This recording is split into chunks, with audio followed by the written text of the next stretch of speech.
由民政及青年事務局、公民教育委員會、憲法和基本法推廣督導委員會、憲法基本法、香港國安法工作小組本地社區分組合辦有問有答基本法問答比賽決賽暨頒獎禮。我係今日嘅大會司儀 Isis 李偉璇，大家好。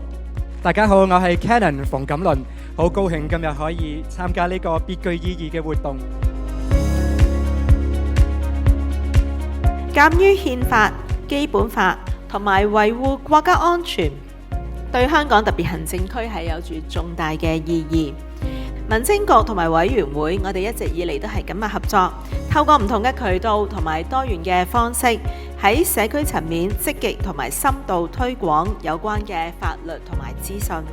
最後呢，我要再一次感謝各位嘅咁多年嚟對我哋呢一個活動嘅支持。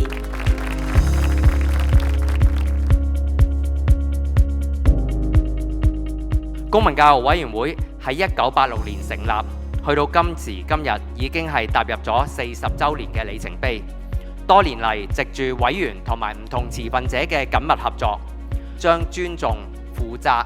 關愛同埋包容呢啲核心嘅公民價值帶入去社區，致力協助市民大眾培養正確嘅價值觀啦，同埋做一個良好嘅公民，推廣憲法、基本法同埋維護國家安全嘅工作，任重道遠，永無止境。3、2、1，有問有答基本法問答比賽決賽正式開始。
有問有答基本法問答比賽，